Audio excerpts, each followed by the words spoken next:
This is 4.6, the fundamental theorem of algebra. We're on video number 4. We are going to write a polynomial function f of least degree that has rational coefficients, a leading coefficient of 1, and the given zeros. We need to have some vocabulary of complex conjugates. A pair of complex numbers of the forms a plus bi and a minus bi, where b cannot be 0.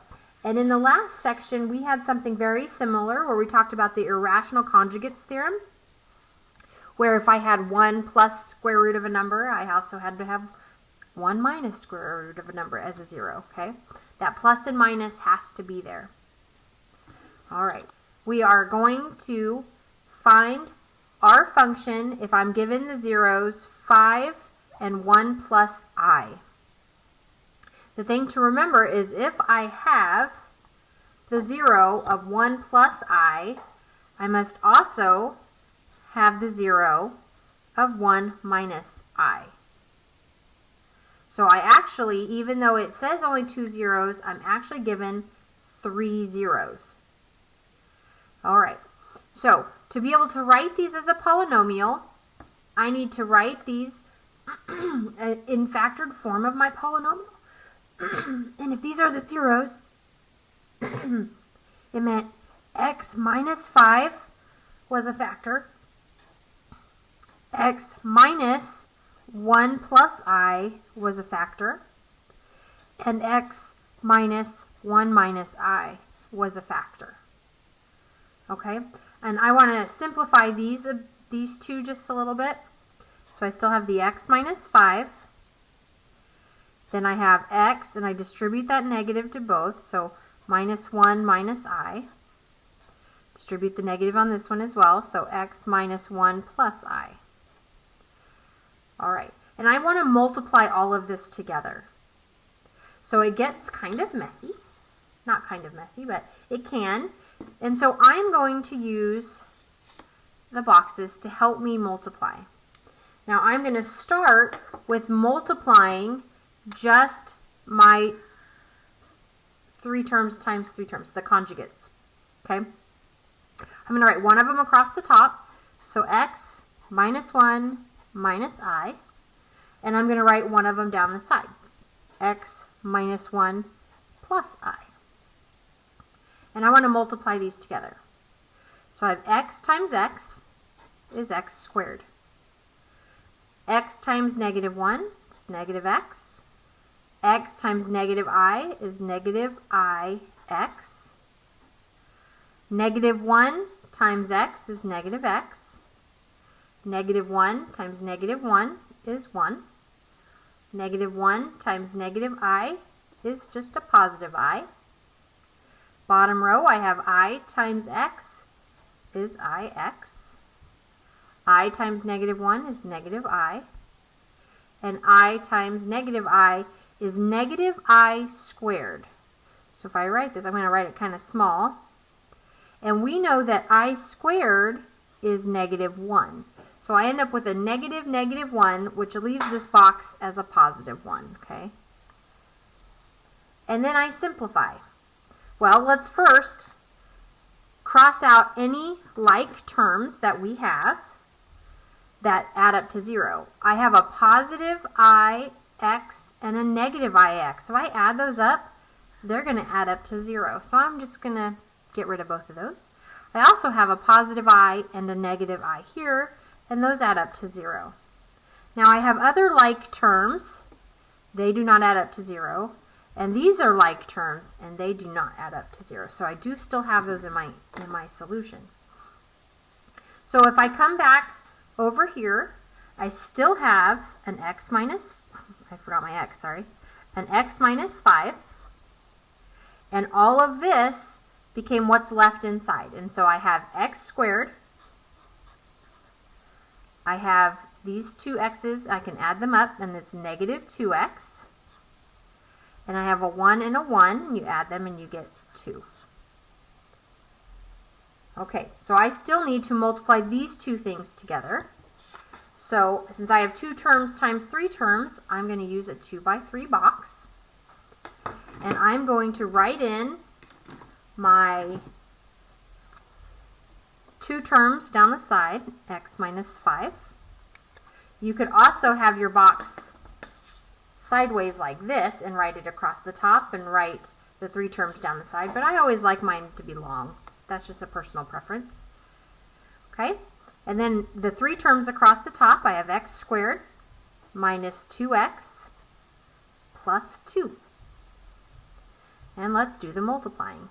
So I have x times x squared is x cubed. X times negative 2 is negative 2x squared. X times 2 is 2x. Negative 5 times x squared is negative 5x squared. Negative 5 times negative 2x is 10x. And negative 5 times 2 is a negative 10. Again, you see we have some like terms diagonally here. And so I can collect those like terms and write my final answer. So my polynomial is going to be f of x equals, well, I have an x cubed. I collect my like terms right here and end up with a negative 7x squared. Combine my like terms here, I end up with positive 12x, and my constant is negative 10. So that is my polynomial of least degree that has rational coefficients, a leading coefficient of 1, and the given zeros. All right, for number 8, our zeros are 2 and 3 plus I. Complex conjugate says if I have a 0 that is 3 plus I must also have one that is 3 minus I. So I actually am given 3 zeros, even though this just says 2 of them. Now in your practice, you might be given 3 zeros that are actually whole numbers, and you don't have to worry about complex conjugates, okay? But now that I have these, I need to write this as a polynomial factored. So since I had a positive 2 as a 0, that meant I had x minus 2. It's always x minus whatever the zeros are. So then it's x minus 3 plus I and x minus 3 minus I. All right, so let's go ahead and distribute so we don't have parentheses inside of parentheses. So I still have x minus 2. I end up with x minus 3 minus I and x minus 3 plus I. And again, I'm going to do just like the last problem, where I'm going to go ahead and multiply these ones together first since they're more complex, and then I will multiply the x minus 2. All right, so we need our 3 by 3 box since there's 3 terms times 3 terms. So x minus 3 minus I, and I have x minus 3 plus I. So to fill in the boxes, I have x times x is x squared. X times negative 3, negative 3x. X times negative I is negative ix. Negative 3 times x, negative 3x. Negative 3 times negative 3 is 9. Negative 3 times negative I is 3i. I times x is ix. I times negative 3 is negative 3i. I times negative I is negative I squared. And remember that I squared is negative 1. So this gives me a positive 1 in that box. Okay, so you don't need to write out this part right here if you can remember that you're getting I times I, which is I squared, and that's negative 1, and then you had that times the negative. You can just go straight to writing the 1 in there, but you do have to simplify it if you write negative I squared. Okay, then I'm going to look at where I have like terms that add up to 0. I have ix and a negative ix, and those add up to 0. And I have a 3i and a negative 3i, and those add up to 0. We have like terms going diagonally there, and we have like terms going diagonally there. And I'm going to rewrite my polynomial being multiplied together. Whoops, that's an x minus 2. And it's all the things that are inside that are left. So I have an x squared. Minus 3x and minus 3x add up to minus 6x. And a 9 and a 1 add up to 10. And now I need to multiply these two things together.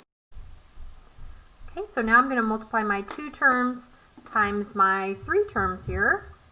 So I have an x minus 2 times x squared minus 6x plus 10. And now to get this first box, I have x times x squared is x cubed. X times a negative 6x is negative 6x squared. X times times 10 is 10x. Negative 2 times x squared is negative 2x squared. Negative 2 times a negative 6x is 12x. And negative 2 times 10 is a negative 20. All right. So now to get my final answer, again, I have like terms that are kind of diagonal from each other. So this binomial times trinomial is going to equal everything inside. So my answer for f of x is going to equal x cubed. Then I add up my like terms for x squared and I get negative 8x squared. Then I add up my like terms for x and I get 22x, so plus 22x. And my constant here will be a minus 20. So I multiplied all 3 of my zeros by putting them as factors and then multiplying all my factors together to get my polynomial. Now in your practice, if you're given 3 terms that are all whole numbers, that you might need to take a box that's 2 by 2 and multiply 2 terms together, and it'll give you a trinomial, and you still have a binomial, so you'd have your other term here, and then this would be whatever you get inside. So your boxes may become different sizes. You just look at how many terms are you multiplying together. All right, so now go to your practice and do numbers 21, 24, 25, 27, 29, and 30. On number 27, you get 2 conjugates. So it tells you that your zeros are 2, 1 plus I, and 2 minus square root of 3. All right, so from this unit, we know that if I have 1 plus I, one of my zeros is also 1 minus I. And from 4.5, if 2 minus square root of 3 is a 0, then I know I also have 2 plus square root of 3. Okay, so I actually have 5 zeros here. So I would work on multiplying these together first. So you write them as x minus 2 minus square root of 3 times x minus 2 plus square root of 3. Okay, simplify those the same way, and you're going to end up using a 3 by 3 box, and you get a solution. Okay, and then I would multiply these two together, where you have x minus 1 plus I and x minus 1 minus I. Okay, simplify it out. Then do a 3 by 3 box, and you get an answer. Okay, then multiply the 2 answers you get from those in a 3 by 3 box, because you'll still have trinomials. Okay, and then after the trinomial, you'll use this, which will be the x minus 2. Whoops, you can't see my whole box. So I know I'm going to end up with an x minus 2, and this will be whatever you've multiplied once you multiply these solutions together. And it's still going to be just a trinomial. So none of your boxes for your practice should get bigger than a 3 by 3, because you'll do a 3 by 3 here. Whoops, if I can draw. And a 3 by 3 here. Then multiplying them together is a 3 by 3. And then you'll multiply by the 2 by 3. And then what's inside this last one is it. And for a hint for number 27, you should get an x to the 5th because you had 5 zeros.